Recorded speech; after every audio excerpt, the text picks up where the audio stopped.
Well, hello, everybody. Welcome to episode 5 now of A Conversation with Cometan. We are joined today after a short break over Christmas with Howard Bloom, who I'm very excited to speak with this evening for me. And it's quite late now in the UK and about 6 o'clock where Howard is. So I'm sure this conversation is going to be really very, very interesting, and there's going to be a lot to get into and so much to discuss, I'm sure. So for people who don't know who you are, Howard, just let them tell us a little bit about you, I suppose. Well, I'm the founder of a field like you. It's called omnology. It's for the intellectually omnivorous. It's there so that it basically says follow all your curiosities simultaneously, and it provides you with a tool you can use when your father sits you down and you're in your sophomore year of college and you don't quite know what you want to be yet, but you have 3 major interests. You're interested in art history, you're interested in neuroscience, and you're interested in film. And your father says, you've got to make up your mind. Are you going to be an art historian? Are you going to be a neuroscientist? Or are you going to be a filmmaker? Until you've made up your mind, you're nobody. And omnology is there so you can say to your dad, basically, fuck you, Dad. I'm sorry. I have these 3 interests. They're unique to me. They're what taps my passions. I'm going to follow them for as long as they trigger my curiosities. And when my friends are hitting the age of 40, and I am too, and the rest of them are all coming back with midlife crises, and the guys are buying little red sports cars and picking up lawns and cheating on their wives because they have no idea why the hell they're on this earth. And the women are planning elaborate divorces so they can find themselves. They will feel like they are at the end of their life. I will know I'm at the beginning of mine. I will just be coming in from the desert of my multiple curiosities with my first big picture answers. So that's what omnology is all about, trying to see the big picture when you take all of the scientific specializations, all the humanities, all of human history as pixels, and you soar over the landscape of those pixels and you see the big picture. We desperately need people who will see new big pictures. New big pictures rouse new questions. New questions are what drive science. So I'm the author of 7 books. I appear on 545 radio stations once a week, every Wednesday night in the United States. And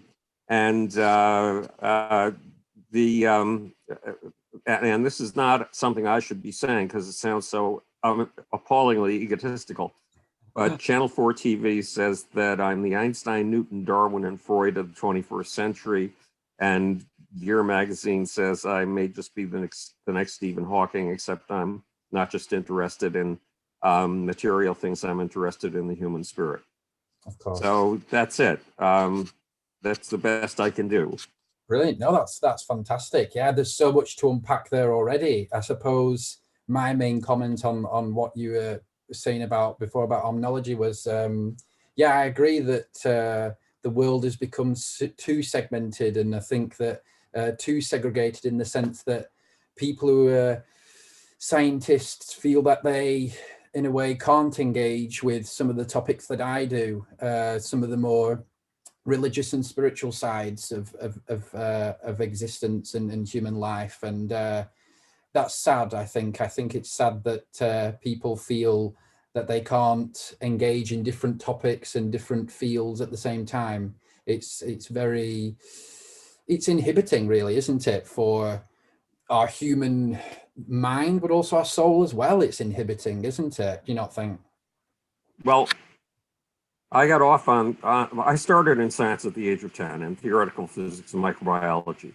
And I computer that won some science fair awards, building my first William algebra machine, having a meeting with the head of the graduate physics department at the University of Buffalo discussing steady state versus solid or versus Big Bang theory of the universe and the interpretation of the Doppler shift. I did all that at the age of 12. And then worked at the world's largest cancer research facility and came up with a theory of the beginning, middle, and end of the cosmos that predicted something that wouldn't be discovered for another 38 years, dark energy. So if you go on Google and you look up Howard Bloom Big Bang, yes, you'll find that theory in a 5.5-minute animation. It's had 800,000 hits so far. So, and when I first started working in the cancer research lab, the head of the biochemistry department put a real scientist over my head to make sure I didn't break too many test tubes or worse, multi-million-dollar photospectrometers. And he took me to his office, the real scientist. And his office was a windowless cubicle, but it had a desk 6 feet long that was built into the wall, covered the whole length of the width of the room. And it was covered with books. It had 3 piles of books on the left and 3 piles of books on the right. And they were all in German. Wow. And he explained that his job was to synthesize one chemical, one molecule. And it would take him 5 years to do it. And to accomplish it, he'd been forced to read all of the books to his right. And he still had all of the books to his left, 3 piles of them, roughly 15 books left to go. And I had a sudden realization. Yes, I've been in science at this point for more than a third of my life. But this is not the vision I have of science. I do not want to be a gopher digging a hole so deep all he can see is the darkness and the ground around him. Yeah. I want to be able to soar over the landscape of all of those gopher holes and use each of them as a pixel in a big picture, in a larger landscape. And so that's what I've been lucky enough to be able to do. And I did some unusual field work because you talked about the spiritual dimension of things. Mm-hmm. I've been fascinated by the ecstatic experience in religion since I was 12 years old. God knows why. But I felt it was something, since the aspiration of science is toward omniscience. It's to know everything. It's to understand everything. That means when there's something like the ecstatic experience that is considered wildly outside the bounds of science, it is time to expand science to take it into account and see how a universe of elementary particles at the beginning of the Big Bang could produce the spiritual experience. And what the fact that it's produced the spiritual experience means about those elementary particles at the beginning of the universe. When at a certain point, I jumped ship from grad school. I didn't take my 4 fellowships in grad school, and I went into popular culture. I didn't know any pop culture. Popular culture was the culture of the kids who used to beat me up at school and humiliate me. It wasn't my culture. I listened to Rachmaninoff, Beethoven, Bartok, Stravinsky, and things like that, and the paintings of Van Gogh and Gauguin. But it was an opportunity to dive into the dark underbelly where new myths and movements are made. Yes. It was an opportunity to see how the ecstatic experience related to that experience, to be caught up in something infinitely bigger than yourself, that absolutely exhilarates you. And I ended up founding the biggest PR firm in the music industry. Remember, I hadn't known anything about popular music. Michael Jackson, Prince, Bob Marley, Bette Midler, AC/DC, Aerosmith, Kiss, Queen, Run DMC, Billy Joel, Billy Idol, Paul Simon, Peter Gabriel, David Byrne, and the list goes on and on and on and on and on. Kool and the Gang, Shaka Khan, Joan Jett, ZZ Top, Billy Idol. Became the cool. So, well, I either established their careers in many cases, or I helped maintain their stardom. Yeah. And I came to understand what iconic figures and myths are really all about. And then I went back to my science. Yeah. So my range of things has been extreme. Right now, I mean, there's one film out on me called The Grand Unified Theory of Howard Bloom. Yes. There's another film coming. It's called My Dinner with Howard Bloom, and it's by Buckminster Fuller's film biographer. I'm running, to my dismay, I'm running four space groups simultaneously. I run one space group that is with the former governor of New York State, David Patterson, who's a Democrat. Yeah. and with Newt Gingrich, who was obviously not a Democrat, and with the former head of the Congressional Science Committee, and with a 3-star general. I mean, Cometan, it's hard to believe. I'm running that, of all things. Yeah. I put that group together. Yes. And I run a thing called the Space Development Steering Committee that Buzz Aldrin, the second man on the moon, convinced me to found 15 years ago. I run another group called the Big Bang Tango Media Lab, which, among other things, made the world's first biopolitical animation. And that was with a team that went all the way from Vancouver to India. There's, what is the third group that I'm running, or fourth group that I'm running? Oh yes, I run a committee for the National Space Society. I'm on the board of governors of the National Space Society. And I run a committee that's putting together a fundraiser, and my partner in this, and the person around whom I organize this, is Harry Hamlin, the actor who was voted the sexiest man on earth by People magazine in the 1980s, and has had an amazing career and won more awards than you could possibly think of. And on the side, owns a nuclear fusion company, because his family has been in science. The Science Museum in Buffalo, New York, my hometown, in which I saw trilobites in masses and realized that trilobites must be social. That when I was 10 years old, that science museum was established by his grandfather. Yes. When President Garfield was shot in Buffalo, New York. I mean, it's ironic that Harry Hamlin's family was in my hometown. But when President Garfield was shot in Delaware Park in Buffalo, New York, it was Harry Hamlin's grandfather who shoved him into a car and drove him to the hospital. Yeah. So Harry has an amazing family whose standards he has to live up to, and he does. Yeah. He's quite amazing. Yeah. So, and my partner in space solar power, in harvesting solar power in space, if we harvested solar power in space, yes, and we transmitted it to Earth, we could end all man-made contributions to global warming totally. Yes.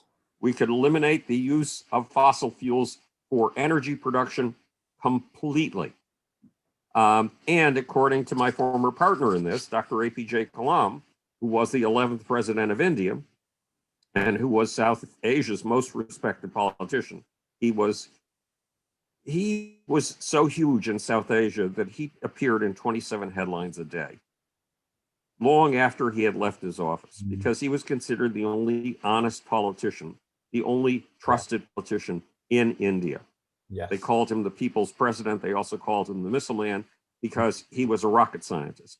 And he had established India's space program, which by now has put hundreds of satellites into space and helped explore the moon and all kinds of other things. So Kalam was my partner. And Kalam said, if we harvested solar power in space and transmitted it to Earth, we could lift 2 billion people out of poverty. Mm-hmm. So that's a major, important program. Definitely. And the Chinese are on it. I met with the members of the Chinese Academy of Space Technology. We had no funding for exploration of space solar power in the United States at the time. This is about 2010. And they had been operating with funding for a long time. Yes. And I told them, look, you need us to race you in space so you can get your next tranche of funding. We need you to race us in space so that we can get our country motivated. That was 10 years ago. Yeah. And they, in the meantime, have made a major commitment to harvesting solar power in space. They have built their first factory dedicated entirely to components for a space solar power system. And on their timeline of their goals in space, a timeline in which they have met every single marker on the button so far, exactly when they said they would, is owning space solar power by 2035. Yeah. If the Chinese own space solar power by 2035, they will own planet Earth. Yeah. And democracy will become a small and struggling thing. barely able to hold on. Yeah. I mean, right now, 50 people in Hong Kong have just been arrested for what? For protesting. Yeah. For wanting democracy. They've been arrested for an indefinite period of time. There is a student in Australia who ran a tiny little 40-person demonstration against Chinese human rights abuses in Hong Kong and in Xinjiang. He was surrounded by a mob of over 100 Chinese, some of them students, some of them much older than students, equipped with loudspeakers so they could play the Chinese national anthem and drown him out. His group was beaten by these Chinese thugs. And then he was on the honor roll twice. He had won a poetry prize, and he was on the student senate. He was a star student, and he was 6 months away from graduation. The Chinese applied pressure and got him expelled from school. You would expect that a major university would stand up for the right to protest of its students, because that's what schools in the Western world are supposed to be all about, colleges and universities. Yeah. No, they did not stand up for him. Yeah. They threw him out. That's the degree of censorship the Chinese want to impose on a wide scale all across the world. And I believe in democracy, freedom of speech, tolerance, pluralism, the basic values of the Western system. I believe in them powerfully. And we will see them crowded into a tiny corner and barely survive if the Chinese own space, solar power. And doesn't that then bring us to really the topic of space and like you were just saying, the potential for space in terms of bringing 2 billion people out of poverty, for example, and really to see space, outer space, as a treasure, really, a treasure that is very much in the eyes of a lot of these governments, but mainly the Chinese. And, you know, treasures have to be taken care of and preserved. And I do think that the inevitability is that if governments like the Chinese government are successful in outer space and in any capacity, outer space will become the next, in a way, hunting ground in a sense, in the sense of it will be taken over. It will not be democratized at all. And I suppose that is one of the greatest fears that I have, because I do believe, and it's interesting some of the things you're saying there about, again, you know, the power of that space will have in being able to lift humanity to a higher level, to a highest standard of living, in a way. That really links to what we believe in Astronism. The fundamental principle is that space is our salvation, really. That space is the outer space and its exploration, and also its protection as well, is really the redemptive destiny that we have to forge towards. And I do see Astronism that's, you know, our main sort of message or motto, really. Well, space is the future for life. Once upon a time, there was a poison pill of stone. Yes. Its chemicals were poisonous, toxic. Yeah. It was the mother of all climate catastrophes. It was the mother of climate change. Every 3 hours, it was bathed in this poisonous stuff called radiation, and then flipped around and went into another poisonous stuff called darkness. Yeah. Every 3 hours, its temperature went up 88 degrees and down 88 degrees. That's called climate change. Yeah. Plus, it had a weird wobble in its orbit around the sun, a tilt. Yeah. And because of that tilt, it went through 4 major climate changes, catastrophic climate changes a year. Today, we call them summer, winter, fall, and spring. Yeah. And despite that, this peculiar project took hold on this barren, hostile place.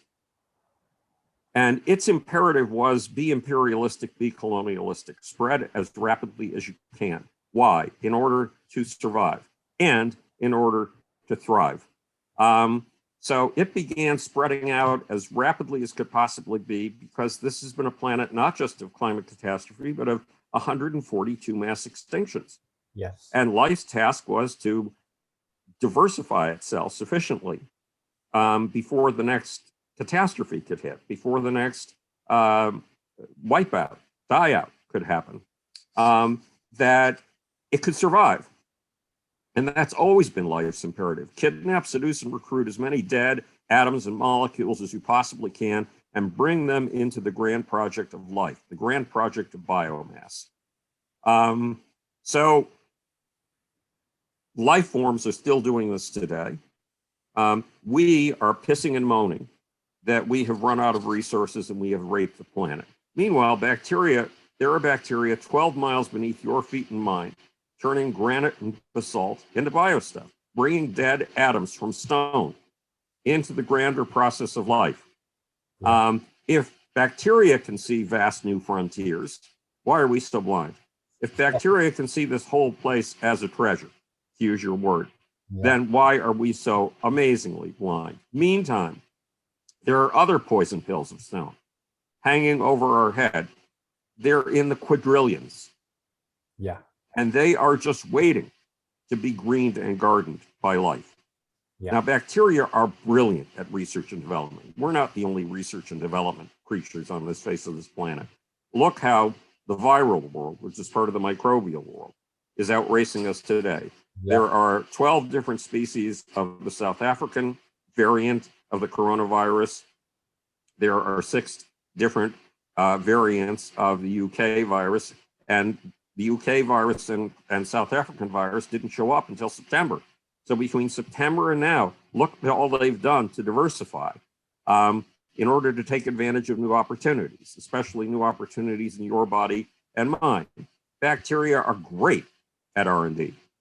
But we are the only species that can take life, that can take ecosystems outside the gravity well, beyond our atmosphere, up to space, because once you get into space and get beyond the gravity well, getting any place else in this solar system is easy. Yeah. And every single planet has a poison pill of stone. Yeah. Waiting to be greened and gardened. Every single moon is a poison pill of stone, waiting to be greened and gardened. And when it comes to meteors, one mid-sized meteor has more raw materials in it, including precious metals like platinum, titanium, than all of the Earth's GDP, gross domestic product, GHP, gross human product, combined. So the riches are not going to come because we're sending platinum from space down to Earth. They're going to come when we build colonies with 500 square miles of property so that you can own a house the size of Bill Gates' house with grounds outside. You can walk your dog, so that there are farms and parks and forests. Yeah. When we build those, we're going to build them from stone, regolith, and dust from the moon. We're going to build them with the raw materials in asteroids. That's when those materials in space will really be worth a fortune. And every time we send a human to space, we are sending an ecosystem to space. Why? Because Cometan, you are 100 trillion cells combining to be Cometan. Yeah. Half of those cells, 50 trillion of them, don't even claim to be you.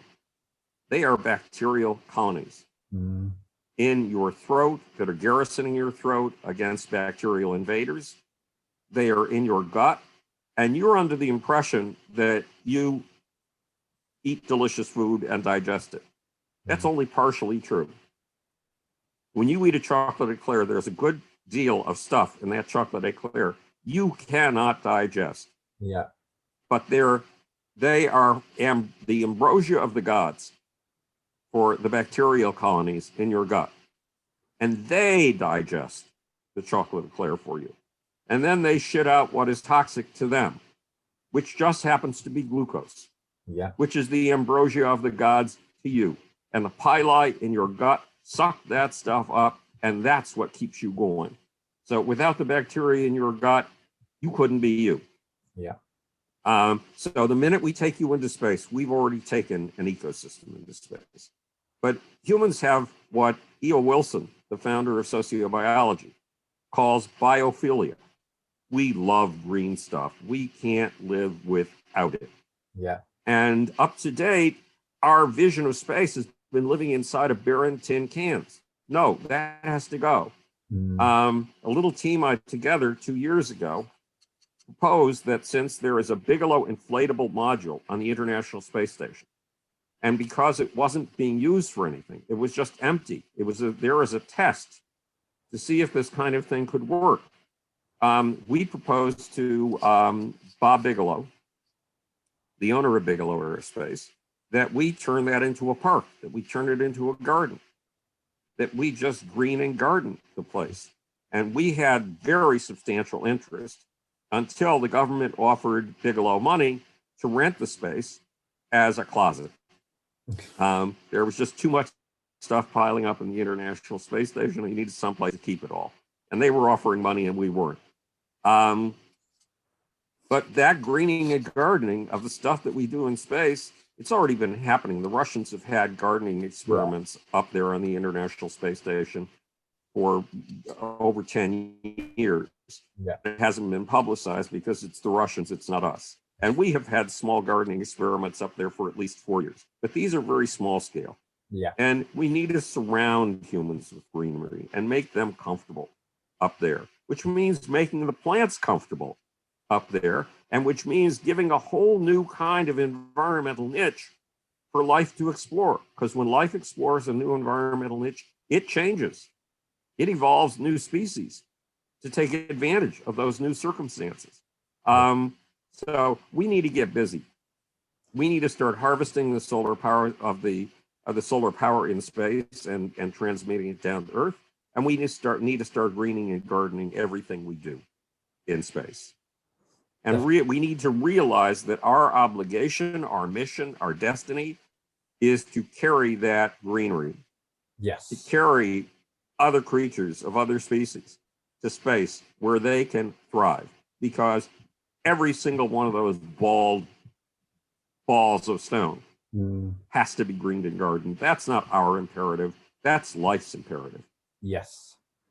I suppose as well, I'm interested to know what you think of Astronism as well, because you mentioned before that you'd been reading a little bit about it. So I'm sure we can delve into that. But before we do, I was just going to ask you, just sort of generally, what are your sort of positions on how do you identify, as in religiously or spiritually or philosophically? What are all these ideas and all these things that need to happen and that we want to happen in the future? How do they come to affect you as an individual, and how you identify? Well, first of all, I put it together. There's a little table of contents sitting in my computer. Yeah. It's about 600 pages long. It's just a table of contents to the stuff in my computer, and it's not complete. It has over 10,000 entries, and it's not complete. And it's called the Grand Unified Theory of Everything in the Universe, including the Human Soul. Yeah. So that's my focus. That's my task. Yeah. Then a film producer came along. He was interested in doing a TV thing on this. Yeah. And he said, no, your name is inaccurate. It's not the Grand Unified Theory of Everything in the Universe, including the human soul. It's the Grand Unified Theory of Everything in the Universe, including sex, violence, and the human soul. So that's my life mission.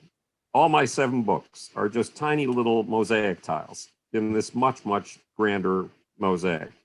As for how I identify religiously, I'm an atheist. Okay. I'm a Jewish atheist. Yeah. I'm a Zionist Jewish atheist. It's not popular to say that these days, but fuck it. And here I am because I have believed that the goal of science since I was 10 was to aspire to omniscience. I'm trying to come as close to it with my tiny little mind Yeah. which is incapable of understanding a great many things, as I possibly can. And my ultimate goal is this.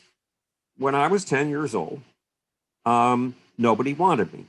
My parents had never had time for me and never had any particular interest in me.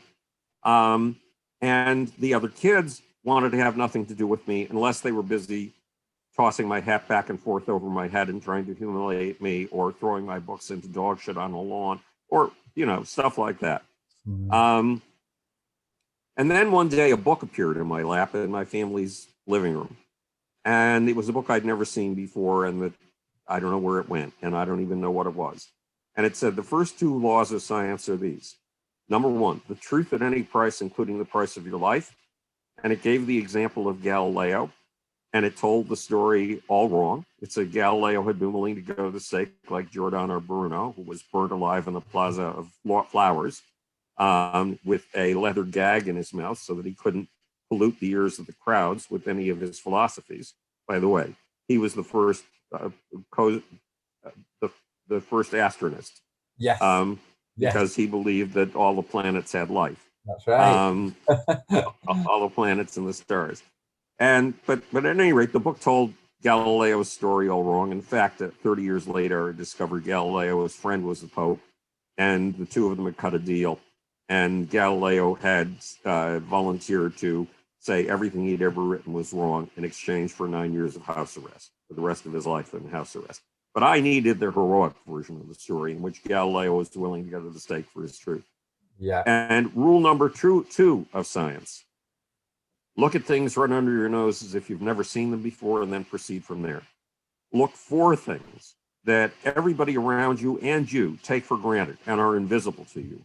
Bring them into visibility, and then proceed from there. And it gave the example of Anton von Leeuwenhoek, who invented the microscope and saw for the very first time that we had been sharing this world all along with an entire world of microscopic, he called them animal fuels. Yes. So two guys reached out over a distance of 350 years to save me. And so my task is to reach out over a distance of 350 years to save the next confused, lost kid down the line.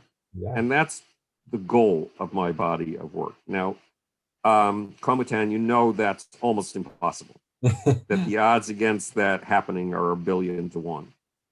But that's my task, no matter what the odds are. Yeah, and it's brilliant. And I wouldn't even think about odds. I think it's just, I don't tend to think about that. I think if I did, I wouldn't be doing what I am now, Right. If I was thinking about the possibility of me achieving what I want to achieve, very, very small chance, I would think. But and it's a brilliant sort of story as well. And I really like who you are and what you want to do, and you're very inspiring as well for me as a 22-year-old. But yeah, so you've read a little bit about Astronism, I suppose. What did you read and what did you think about it sort of initially? Well, I was up on the website. I went to the Omnidoxy, although I went to the old version. What is the old version called? I forget. Oh, the Translationism, yeah. Yeah, so I took a quick look at that. Yeah. I looked around, and what puzzled me, explain to me the spiritual dimension of Astronism. I mean, Astronism is a belief that the ultimate destiny of humankind is up there in that what we call the heavens.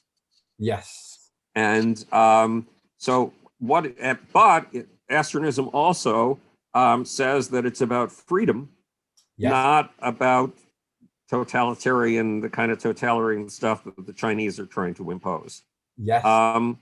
Except you have to realize, Cosmotan, that many founders of religions start out with that goal of freedom, and then they develop an orthodoxy, and then they start punishing heretics. So, and if it doesn't happen in their lifetimes, it happens after they're gone. So it's a tricky thing to establish a religion. But what do you see as the spiritual dimension of this?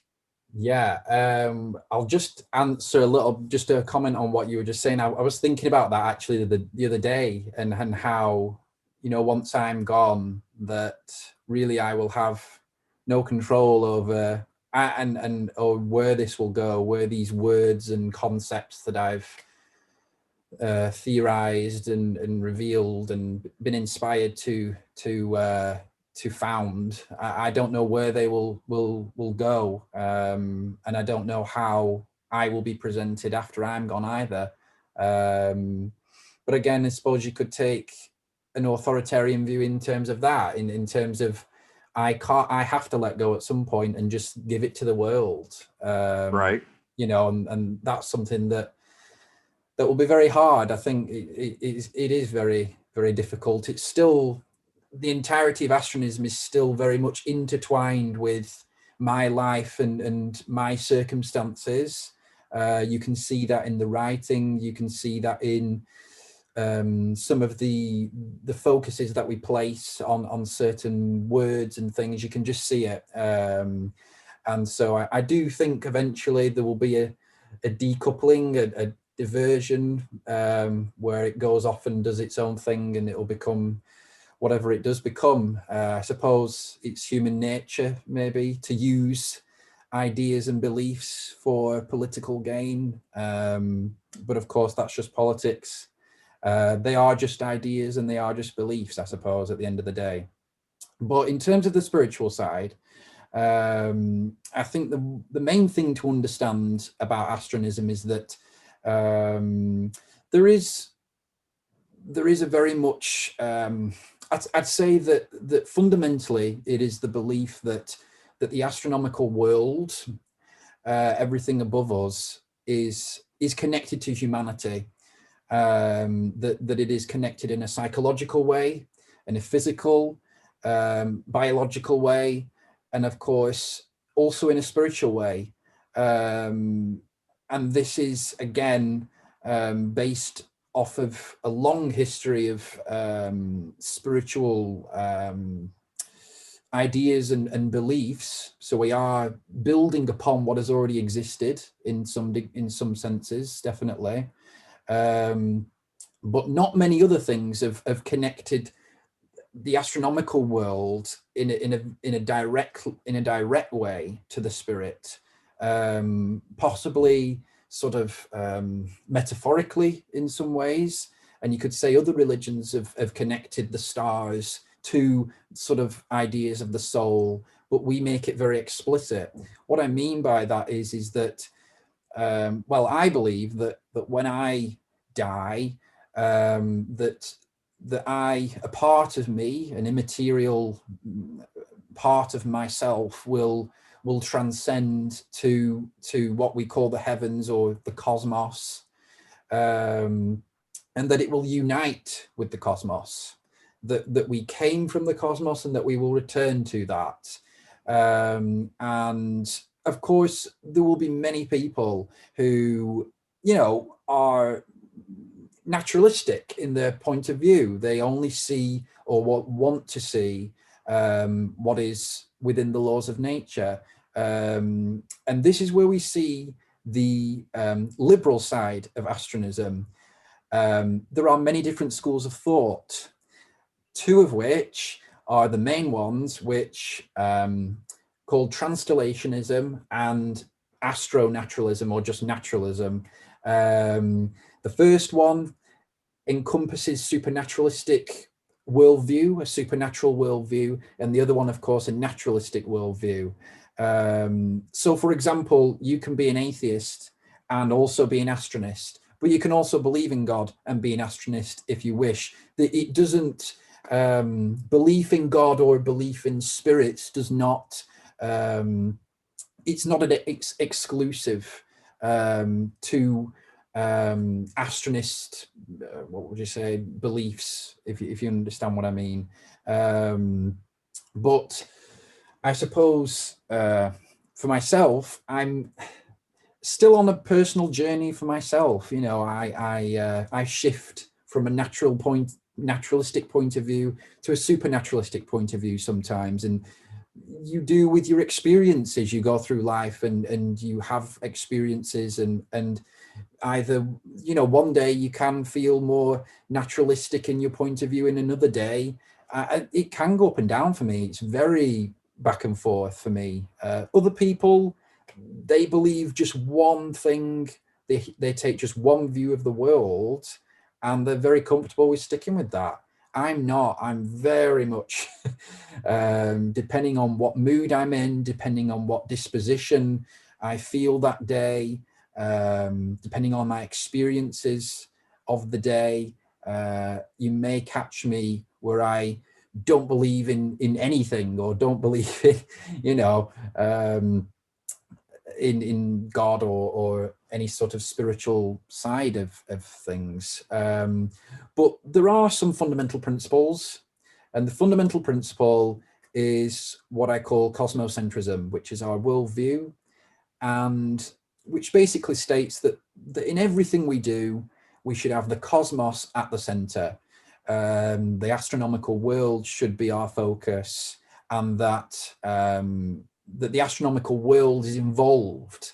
I think a lot of times, especially in other religions, it's sort of overlooked, I feel, the astronomical world, even though it's referred to in Christianity and Islam and some other Eastern religions.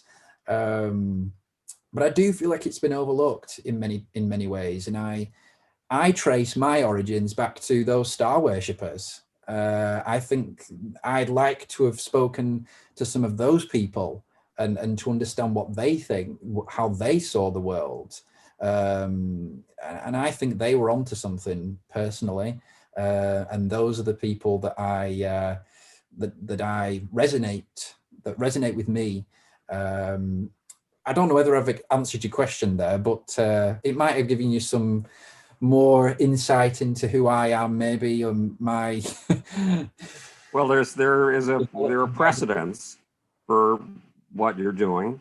The Babylonians read the stars, Yeah, in order to understand what the king, whether there was a major invasion coming from another king, an attack, what should be done about the cattle, whether they were going to have enough food or not. yes, All the major things that impacted on kingship were read in the stars. yes, And some of the North American Indians, the Native Americans, thought their ancestors were in the stars. yeah, But in the time in which you've been growing up, there is a vision of what the heavens are that is rapidly evolving, rapidly changing, and far richer and far different than the Babylonian view, the view that Kepler had in 1500 or 1600, and the views that that the Native Americans had. So, and you know, Carl Sagan really made some very important statements when he said, "We are star stuff," and Joni Mitchell then reflected that in a song. And we are. We are the excreta of dying stars. Yes. Because once upon a time, in the beginning of the universe, there were only 3 different kinds of atoms. Yeah. Hydrogen, helium, and lithium. Yes. And then began what I call the era of the Great Gravity Crusades, whose basic underlying law was, to he who hath it shall be given, from he who hath not, even what he hath shall be taken away. It's a line from Jesus. And I don't think he agreed with that line. He was just citing it. But at any rate, that's the rule of the Great Gravity Crusades. 2 gravity balls go up against each other. The bigger one wins. The bigger one swallows the loser whole. And eventually those gravity balls bulk up so hugely that they start crushing the atomic nuclei at their center. And the screams of those dying atomic nuclei are photons, light. And those huge gravity balls are stars. And smaller gravity balls become planets, and even smaller gravity balls become moons. So we can see all of this from 350 years of modern astronomy. Yeah. And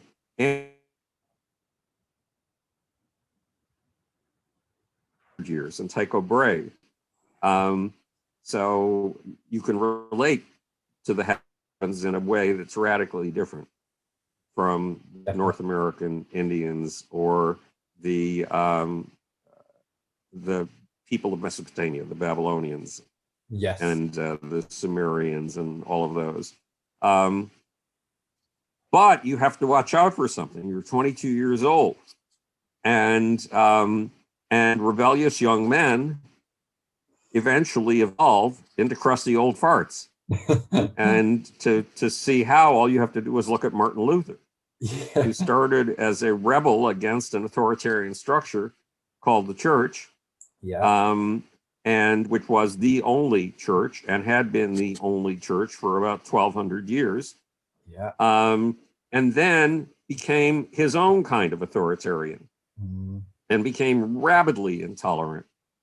And I'm Jewish, so I'm very aware of his intolerance, because he was especially intolerant against Jews, but also you didn't dare disagree with him.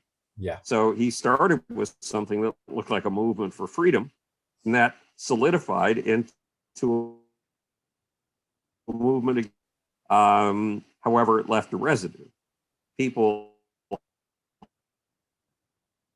had and so they had an autonomy that, no matter how much Martin Luther tried to crush it, continued to exist. So you have to watch out for that pattern in yourself. Becoming a crusty old conservative. And Max Weber, the social,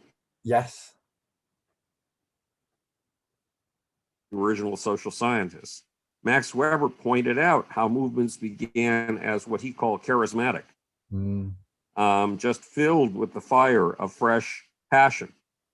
And then how they cooled and became prisons. So all of these are things to watch out for if you're trying to establish a religion.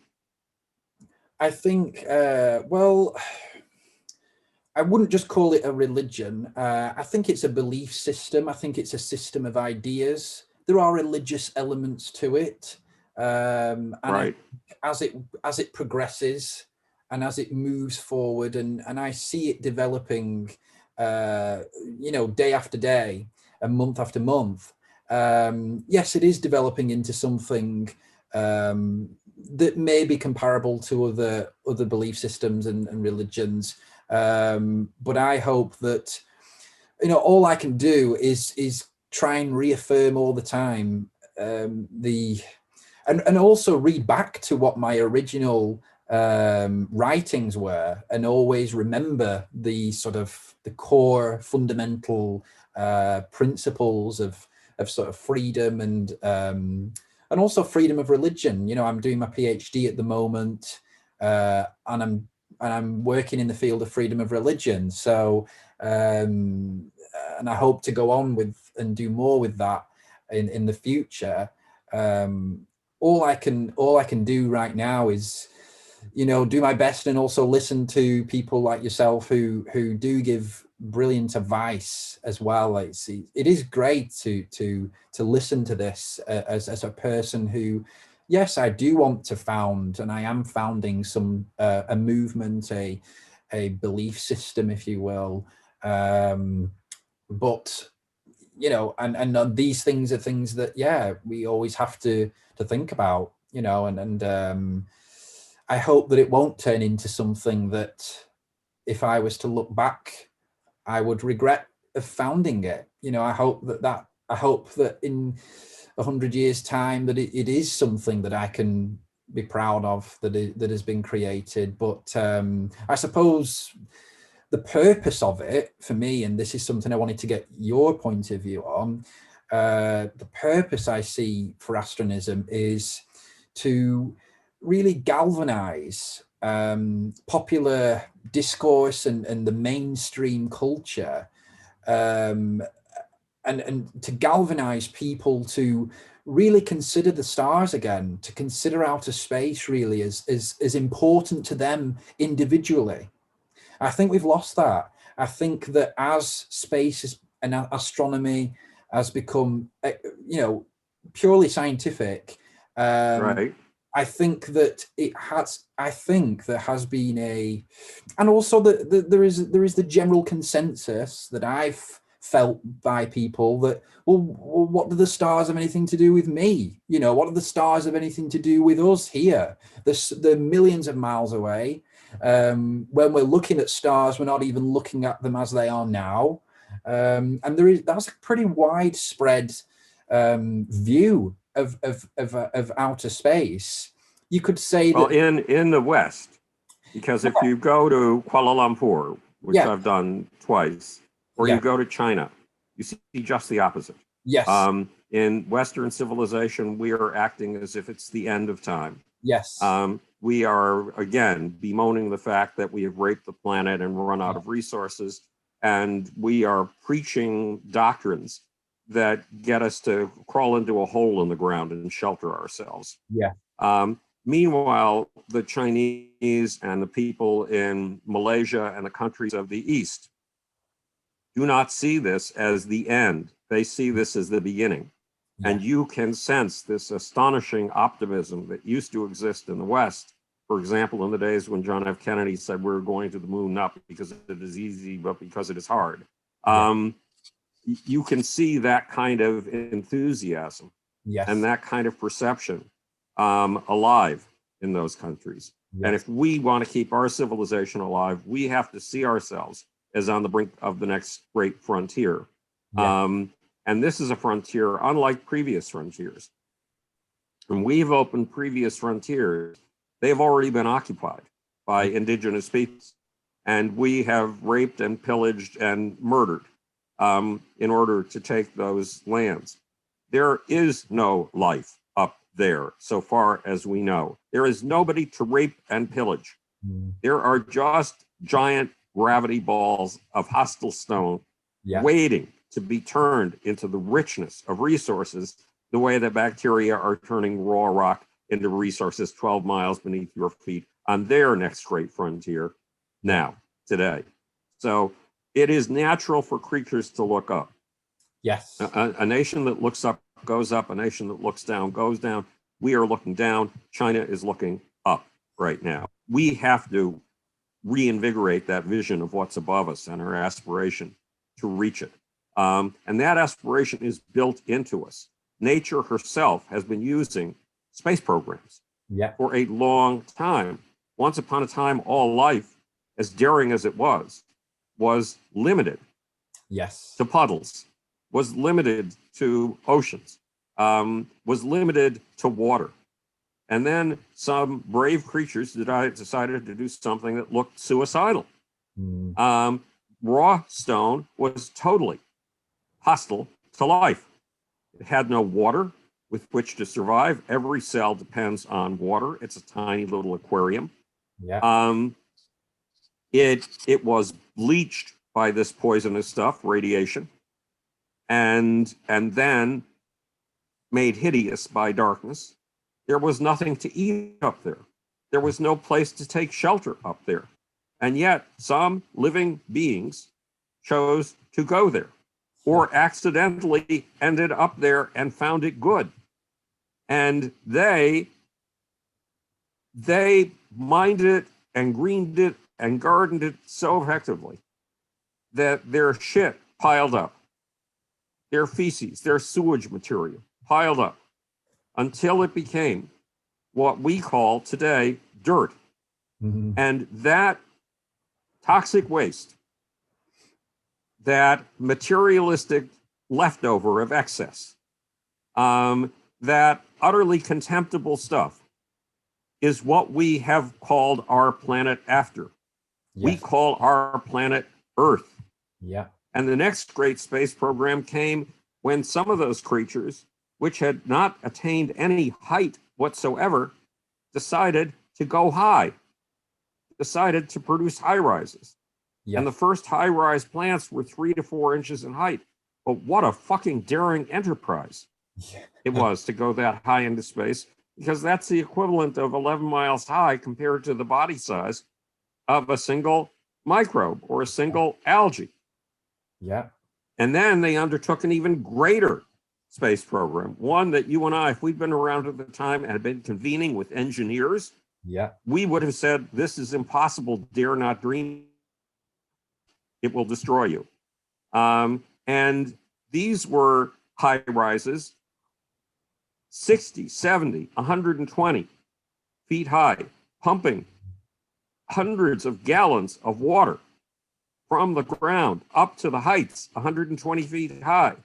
And these outrages against nature's most basic law, gravity, these total fuck yous to nature's most basic law, are called trees. And today we can't imagine nature without them. And then about 125 million years ago, in the age of the dinosaurs, a bunch of dinosaurs in a genetic and biological way did something I'm going to anthropomorphize.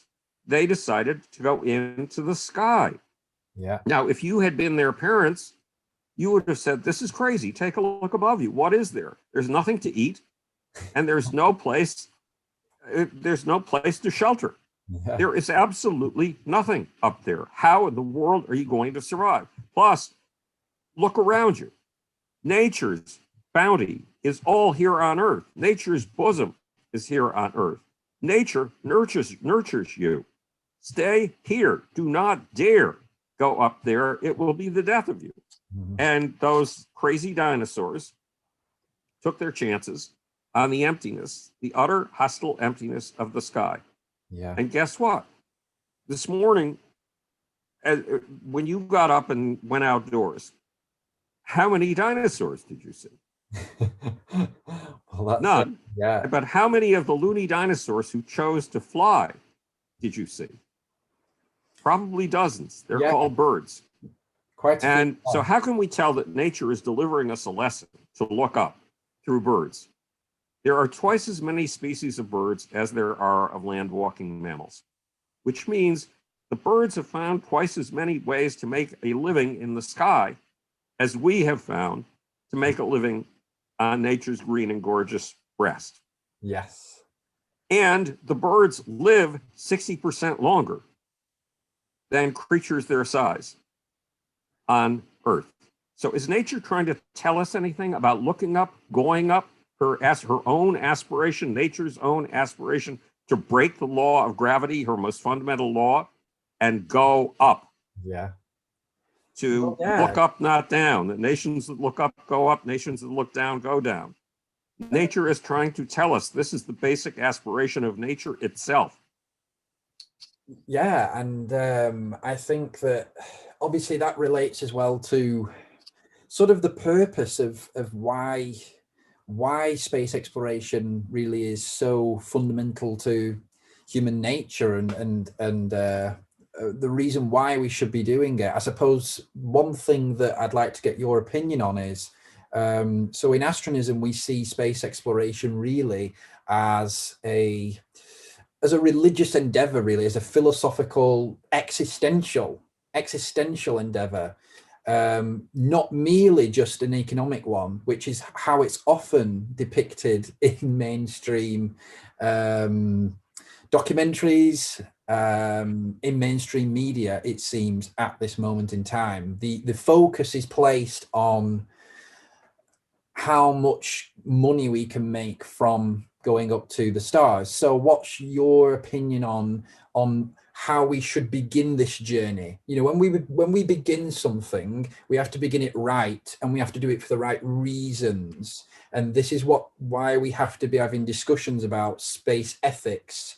You know, are we going up to space as a united humanity, or are we going up to space by nation? Okay, and it's going to be the wealthiest nations who prosper from space, who get to experience space, or is it going to be humanity? What type of flags are we going to use when we reach Mars? Are we going to use an American flag, a Chinese one? You know, all these things are really. Well, the flags are already there. America planted its flag 50 years ago. That's it. And the Chinese planted their flag a month or two ago. Yeah, on the moon. Really, and you know, what is your opinion about that? About the way that we need to begin this endeavor? This endeavor is going to, you know, people will look back at this time in history, maybe even 10,000 years in the future. They will look back and say, "God, these guys did not do it right. You know, they did not start this endeavor off in the right way." You know how. Well, first we have to start the endeavor. And that's the hard part. It's already started, isn't it? And it's already started. Thanks. Yeah. Look, there's only one guy who has a Mars program on the face of this planet. And his name is Elon Musk. Yeah. It's not a government. It's not the United States or China. It's Elon Musk. Elon Musk is a South African immigrant to the United States of America. He's a global phenomenon. Yeah. And Elon says it's up to the people who we land up there to make their own decision about what kind of government they will have. Now, you know, if the Chinese get there before Elon, which they can't unless they kill Elon, but if they get there before Elon, their colonies will be rigidly attached to the Chinese Communist Party. Yeah. And will only be able to operate, if it's still the era of Xi Jinping, according to Xi Jinping's thought. And they will be required to carry little yellow books of Xi Jinping thought with them. Yeah. And to memorize its pages and to copy out the pages by hand. Yeah. So that those pages are inscribed on their hearts. Look, we humans are a migratory species. We started out in Africa and now we've occupied all 7 continents. So now we have to go to the continents above our heads. But one of the books that relates to this kind of thing is called Exodus. Yes. It's a part of the Bible.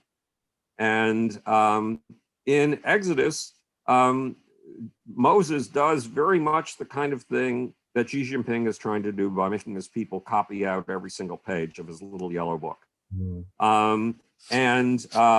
But God comes up with a slogan, or Moses comes up with a slogan. Listen up, Israel. The Lord is our God, and that Lord is one. Yeah. Or in the words that are used in the Hebrew prayers, Jewish prayers, Hear, O Israel, the Lord our God, the Lord is one.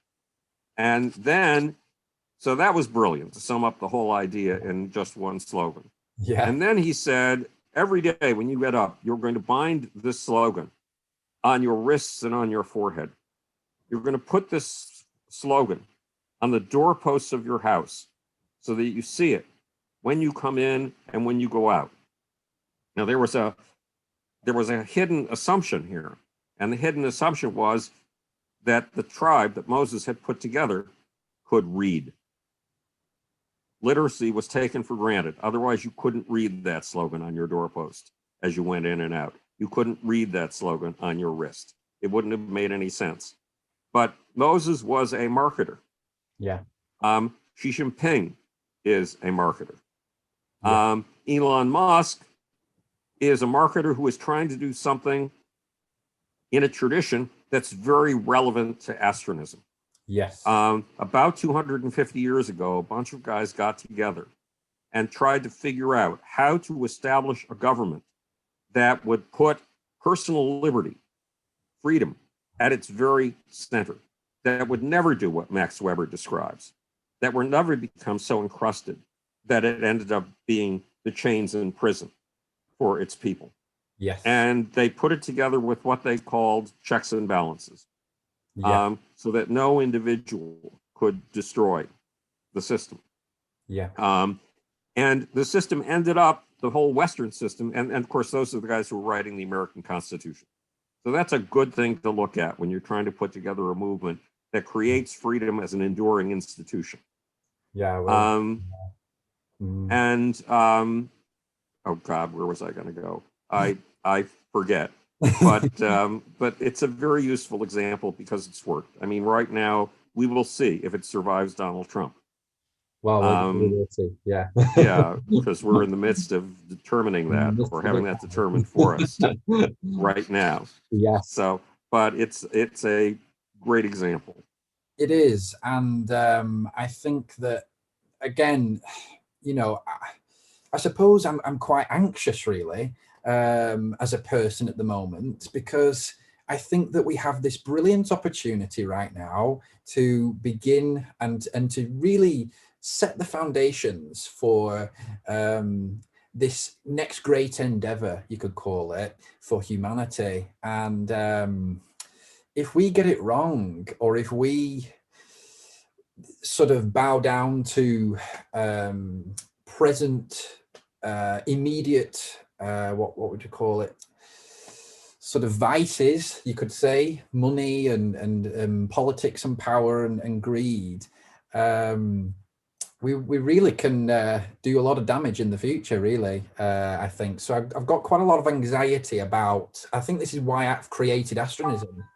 I created Astronism because I did feel that there does not yet exist a system of beliefs and ideas and theories and thought that is connected to the person, as in I identify as an astronist, and other people do as well that I know of, and a system that actually, you know, that is concerned with these things. I mean, Christianity isn't concerned with it.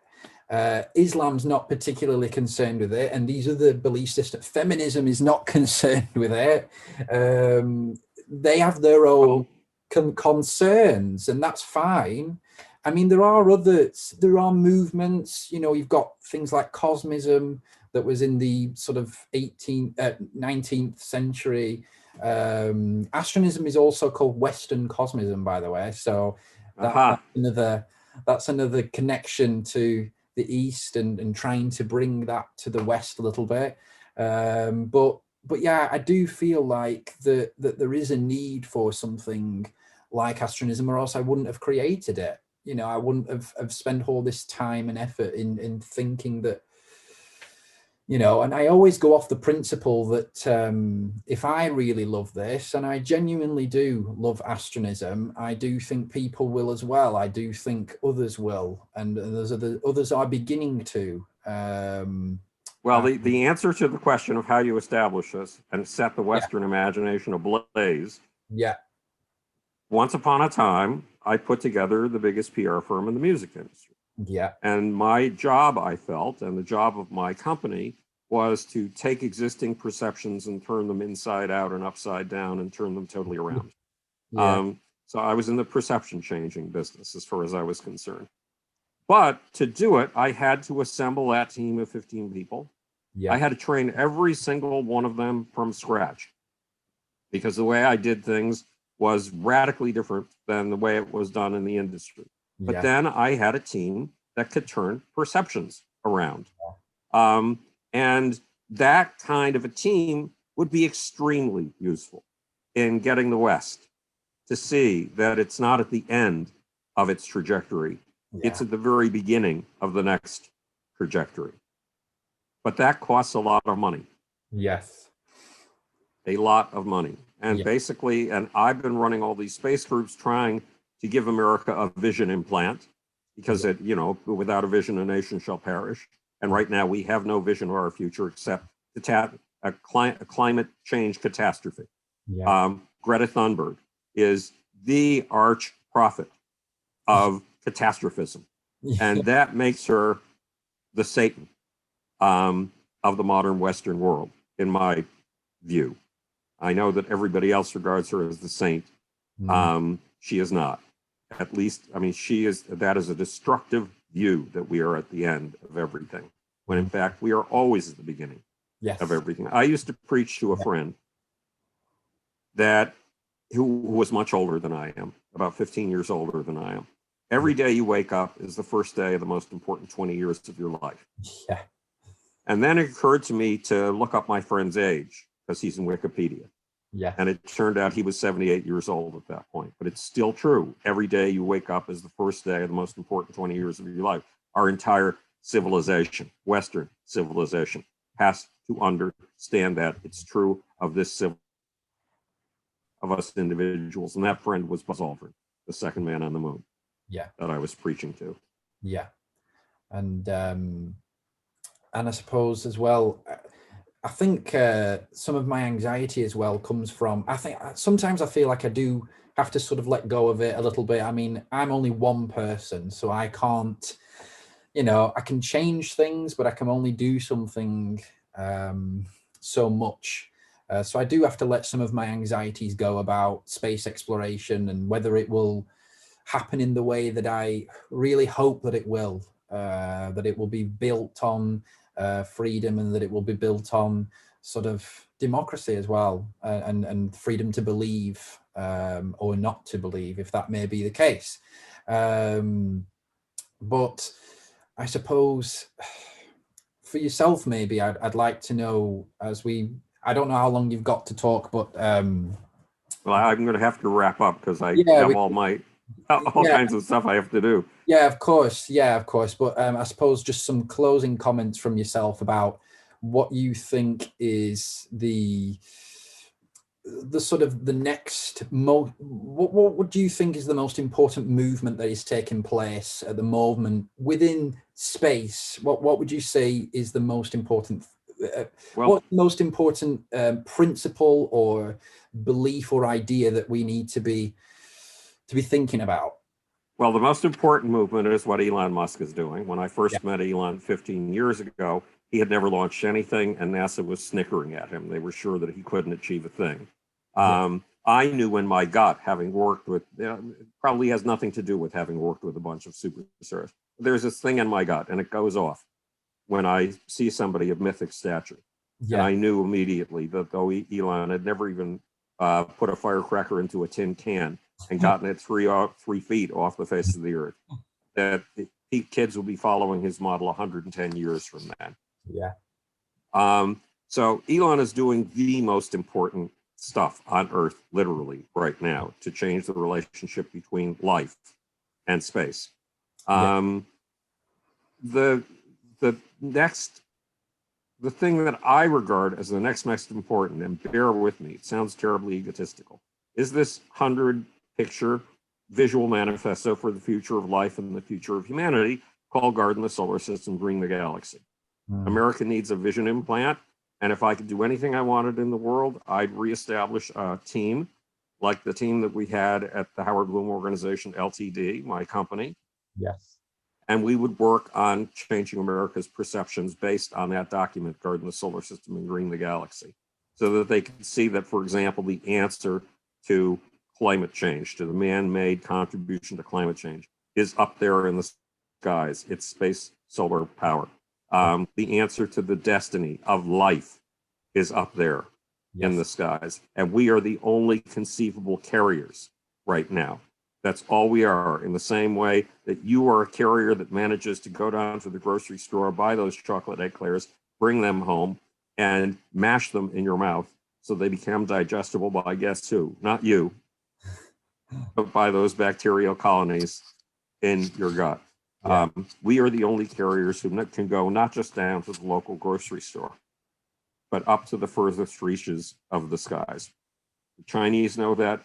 We have to know that better. Chinese have fire in their hearts. We have to have 10 times as much fire in ours. And what a brilliant way to end it. What a beautiful way to end it. And this conversation, and it's been absolutely brilliant. I've really enjoyed it. I hope you have as well. Yes, it's terrific. It's been terrific. And I hope that we can have another conversation very soon. So thanks again for coming, Howard. And I hope to speak to you again. And I'll see everyone in the next episode. So thanks for watching, and see you later, guys.